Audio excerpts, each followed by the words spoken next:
Hello, students. How are you all? I hope you must be fine and you are safe in your homes. So, today we are going to start this book, Moments of Class 9th, and I am Prakriti Kapoor, and your English teacher. And here I'll start this first chapter of Moment, that is The Lost Child. This is the part 1. We are not able to complete the whole chapter in a single video. That's why we'll continue it in various parts. So this is part 1. Chapter 1 of class 9th Moment book. Okay, it is Moment book. So let's get started. The Lost Child. A child goes to a fair with his parents. He is happy and excited and wants the sweets and toys displayed there. So, it is a story of a child. He is very happy because with his parents he goes to a fair. Fair matlab mela. So he was there. He goes to a fair with his parents.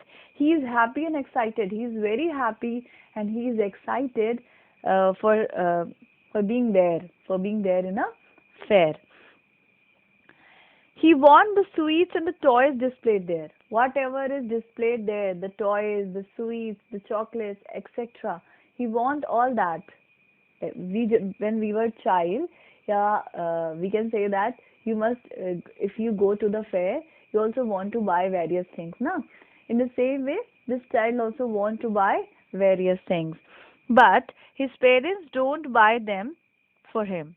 But his parents were not agreed to buy those things for this boy. Why then does he refuse when someone else offer him to the same to him? But afterwards in this story, we'll come to know when we'll read this story completely. Afterwards, somebody else will offer him these chocolates, sweets, and toys, but he refused to take all that. He was not ready to get all that. So if you want me to explain in Hindi too, so I'll explain you that it is a very famous story. ये बहुत famous story है जिसका नाम है the lost child. इसमें ये story एक बच्चे की है जो मेले में अपने पेरेंट्स के साथ में जाता है और वहाँ पर वो बहुत खुश है और बहुत एक्साइटेड है. वो चाहता है कि उसके पेरेंट्स जो हैं उसको वहाँ पर स्वीट्स और टॉयज जितने भी डिस्प्ले में लगे हुए हैं वो दिला दें. बट उसके पेरेंट्स उसको नहीं दिला रहे किसी कारण से. लेकिन बाद में जब कोई और उसको वही सारी चीज़ें दिलाता है तो he refuse to take all that. उसको नहीं चाहिए क्योंकि एक बच्चे के लिए खिलौने और स्वीट से भी ज़्यादा इम्पोर्टेंट क्या होता है, उसके पेरेंट्स होते हैं. तो कोई और अगर उसे वो चीज़ दे भी दे तो उसके लिए उस चीज़ की कोई वैल्यू नहीं होती. तो will get to know when will read this story. So let's start it. It was the festival spring. So it was a time of festival spring. From the wintry shades of narrow lanes and the alleys emerges a gaily clad humanity. So what is happening? That it is a time of festivals of springs. And from the wintry shades, a narrow lane and alley.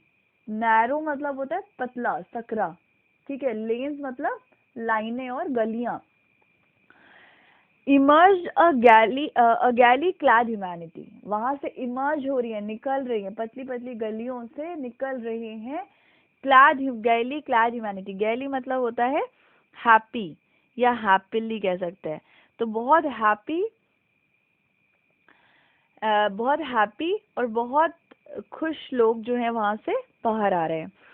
Some walked, some rode on horses, and others sat being carried in bamboo and bullock carts. So they are coming from their means of transport. Some are walking by foot, some are walking, some are riding the horse, some are on the bullock carts. By their means of transportation, they are coming to that fair. Okay. One little boy ran between the father's leg, brimming over with life and laughter. What is happening? There was a little boy who is coming out from that particular narrow lane, and he was brimming over with life and laughter. Brimming, what do you mean by brimming? Brimming means overflowing. Brimming means overflowing. So he was overflowing with happiness laughter and excitement. He is very excited to be there in that fair. Okay, so he is very happy. बहुत खुशी खुशी वो गली से निकल कर आया, बहुत खुशी खुशी वो दौड़ रहा है, भाग रहा है, बहुत एक्साइटेड है उस मेले के लिए. So this is that boy whose story we are reading, the lost child. Okay, next. Come child come, call his parents as he lagged behind. Lagged behind का मतलब क्या होता है? जैसे वो पीछे छूट जाता है. When he lagged behind, जैसे क्या होता है कि पीछे कुछ देखते देखते पीछे छूट गया, तो उसके पेरेंट्स उसको आवाज देते हैं, कहते हैं कम चाइल्ड कम, आओ बच्चे आ जाओ. Fascinated by the toys in the shop that lined the way. वो पीछे कैसे छूट जाता है? Why he lagged behind? Because he was fascinated with the toys that are there on the display in the shops lined. So there are many shops in that fair, and there are many toys over there. So he was fascinated. He liked them so much. While watching all those toys, he generally used to lag behind. तो पीछे रह जाता है उन खिलौनों को देखते देखते. He hurried towards his parents, his feet obedient to their call. The time his parents used to call him, he hurriedly start walking towards them. Okay, he hurriedly start walking towards them, following his parents' call. His eyes still lingering on the receding toys. तो parents बुलाते हैं, जल्दी जल्दी वो parents की तरफ जाता है, लेकिन आंखें जो हैं उसकी अब भी कहाँ टिकी हुई हैं? उन्हीं रिसीडिंग यानी पीछे छूटते हुए खिलौनों पर लिंगरिंग है, मतलब टिकी हैं, वही ना कहीं ना रुक गई हैं आंखें उसकी.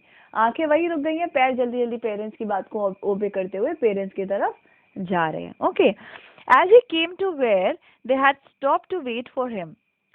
जैसे ही as he came to the place where they were waiting for him, है ना, he was walking hurriedly towards his parents. तो जैसे ही वो अपने पेरेंट्स के पास पहुंचता है जहाँ पर उसके पेरेंट्स उसका इंतजार कर रहे थे, he could not suppress the desire of his heart. वो अपने दिल की वो जो एक डिजायर है, वो जो उसको एक चीज चाहिए, डिजायर जो है उसके मन की जो इच्छा है उसको दबा नहीं पाता. सप्रेस का मतलब क्या होता है? सप्रेस का मतलब होता है दबाना. तो he was not able to suppress the desire of his heart. तो अपने दिल की जो एक प्रबल इच्छा है उसको वो दबा नहीं पाता. Even though he well knew the old cold stare of the refusal in their eyes, he was well known about that कि they will not agree to buy those toys for him. They will not agree. वो ये जानता है कि parents उसको वो खिलौने नहीं दिलाएंगे. Even though he well knew the old cold stare of refusal in their eyes, वो जानता है कि उनकी आंखों में वही पुराना रिफ्यूजल है, मना करने का तरीका, मतलब आंखों से मना कर देते ना पेरेंट्स जब कोई चीज नहीं दिलानी होती. तो वो ये बात जानता है बहुत अच्छे से कि पेरेंट्स उसको वो खिलौने नहीं दिलाएंगे, लेकिन फिर भी वो अपने मन की इच्छाओं को दबा नहीं पाता. कोल्ड स्टेयर का मतलब होता है टू गेज एंग्रीली, किसी को गुस्से से देखना. Gauge angrily. ओके, तो वो जानता है कि पेरेंट्स जो हैं वो उसको मना ही करेंगे, दिलाएंगे नहीं, लेकिन फिर भी वो अपनी डिजायर्स को सप्रेस नहीं कर पाता. I want the toy, he pleaded. Even knowing this, he pleaded that I want that toy. वो अपने पेरेंट्स के सामने प्लीड करता है, उनसे रिक्वेस्ट करता है कि आई वांट दैट टॉय, मुझे वो खिलौना दिला दीजिए. His father looked at him red eyed in the familiar tyrant's way. तो उसके पापा तो उसको दिलाने वाले नहीं है खिलौना, तो उसके पापा जो है उसको बड़े गुस्से से देखते हैं, बिल्कुल ऐसे देखते हैं जैसे एक शासक, एक राजा, एक निरंकुश राजा देखता है. एक निरंकुश राजा होता नहीं, वो जानता है कि मैं जो उन लोगों के ऊपर अपना अधिकार चला लूंगा. इसी तरीके से टायरेंट मतलब होता है एक राजा, एक शासक, और एक ऐसा रूलर है जो हिटलर है. ठीक है, हिटलर वाली जैसा है, ठीक, तानाशाह जिसको आप कह सकते हो. तो ये फादर जो है एक गुस्से वाली लाल आंखों से उसको देखते हैं कि अरे नहीं दिलाऊंगा मैं, है ना. लेकिन his mother, melted by the free spirit of the day, was tender and giving him her finger to hold. पर mothers are generally soft-hearted ना creatures. So the lady, his mother, was very soft-hearted. So he was looking that wonderful day, and she don't want to get angry with him. with his child, with her child. She don't want to get angry with her child, so she offers her finger to him to hold. Okay, जैसे parents कहते हैं ना कि हाथ उंगली पकड़ो चलो, तो वैसे ही उसकी मदर क्या बोलती है, she use to give her finger to him and ask him to hold her finger, कहती है कि उंगली पकड़ो. Look child, what is beyond you, before you, कहती है देखो बेटा आगे क्या है, तुम्हारे आगे क्या है. तो she is trying to distract him from that particular toy. he is desiring to buy the toy na, but mother is trying to change his mind. So she is saying that, look child, what is before you, देखो क्या है तुम्हारे आगे. It was a flowering mustard field, pale like melting gold, as it swept across the miles and miles of even land.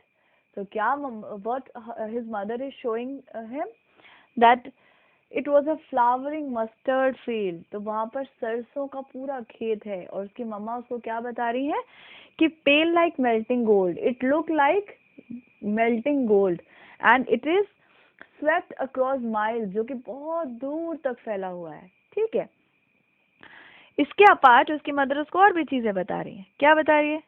बता रही है, अ group of dragon flies were bustling about on their gaudy purple wings.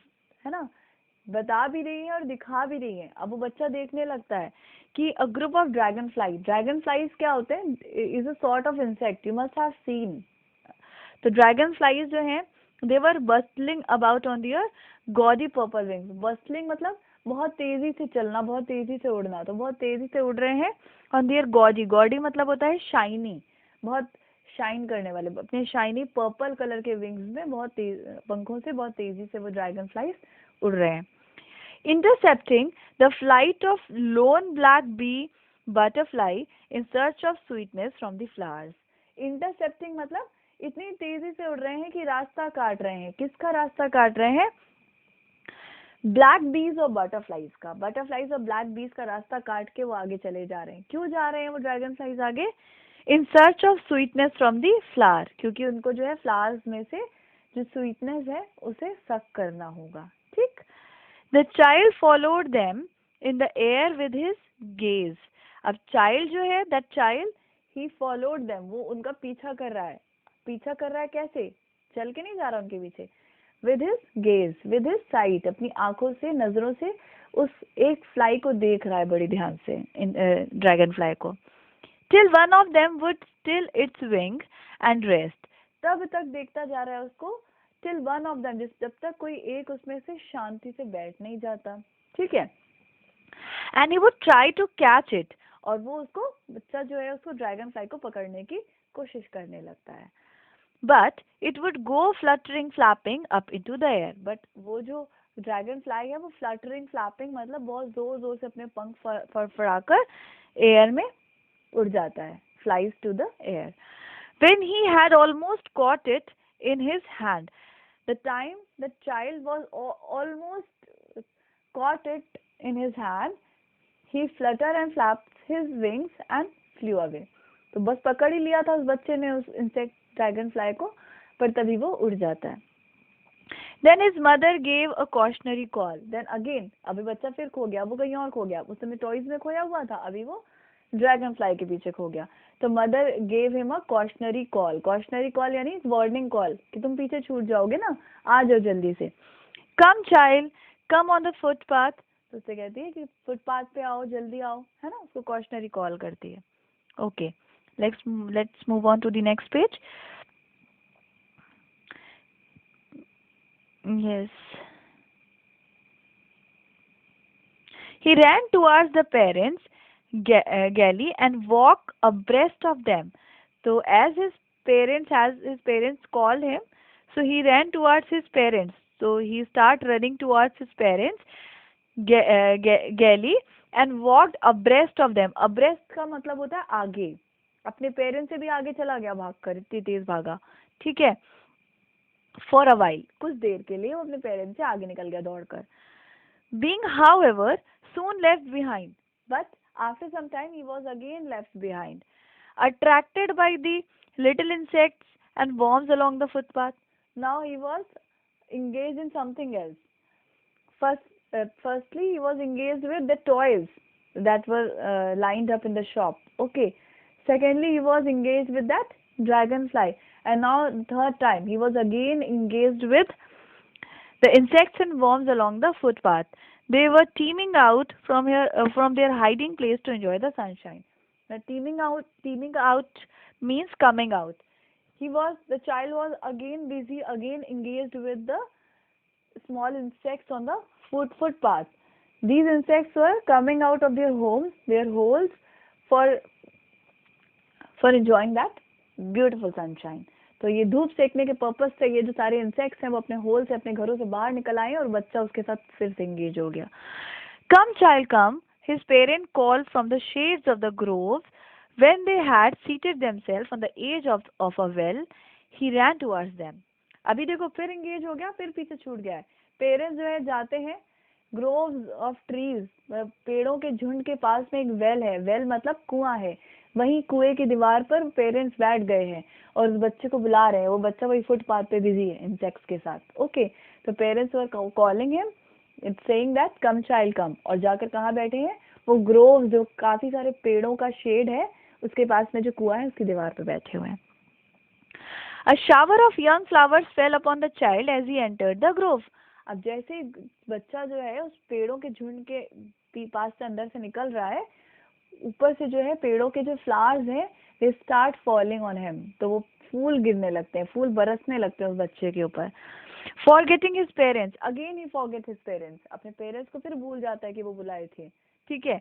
And he began to gather the raining petals in his hands and he start gathering that petals in his hand.